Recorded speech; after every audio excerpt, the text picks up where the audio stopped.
Why, hello, YouTube. Welcome back. This is Baylor Mage again. Today, I am returning pizza sticks to what I'm going to call playable tier. So, pizza sticks is a very old build, which is Flameblast Totems. Now, I'm not doing this one as a full video guide.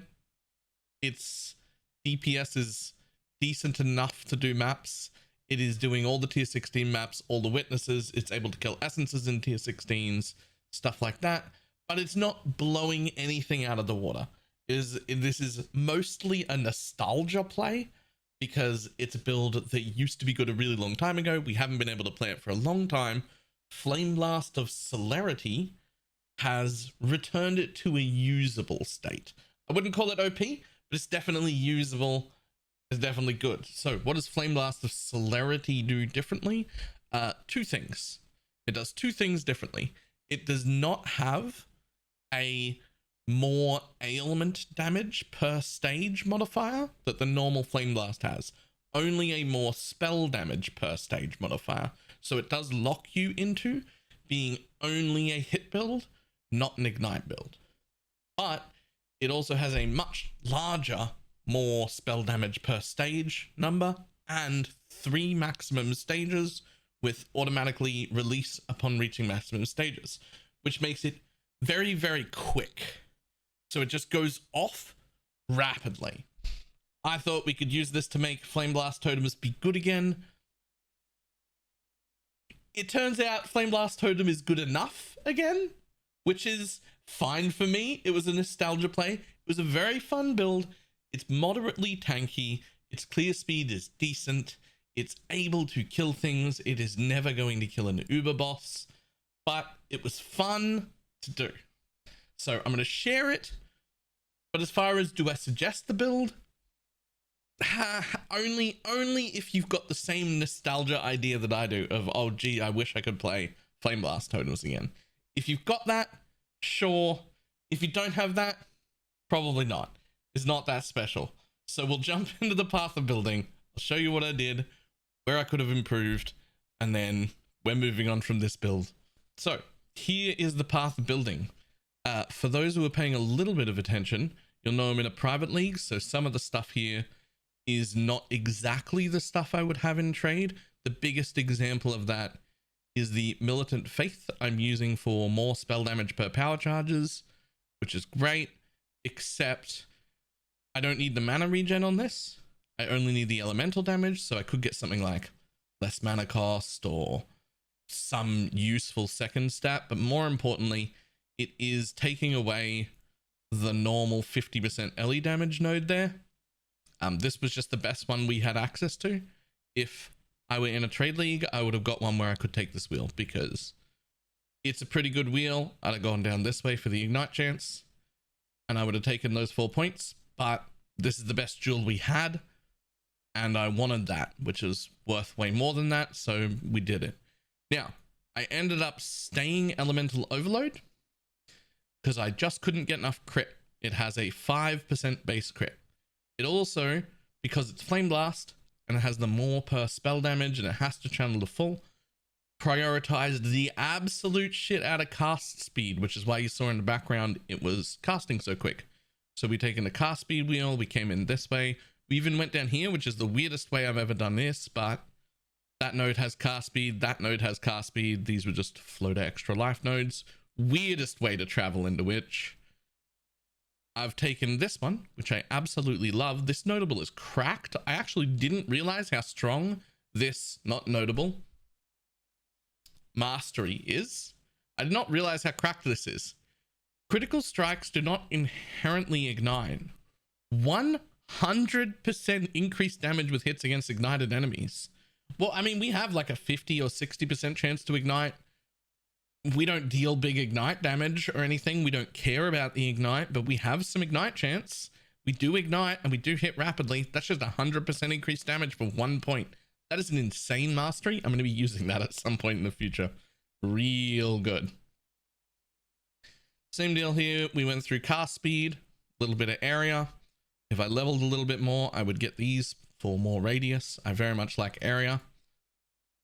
around this side for the attack and cast speed for your totem.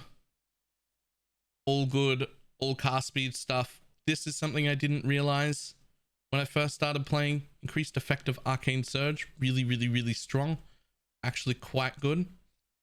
Mostly because of this. Arcane surge gains 20% more spell damage. We're increasing the effect of that, so that's really good. I've got a basic cluster jewel, nothing special, just 3 notables that are elemental, and then sleepless sentries and ancestral echo.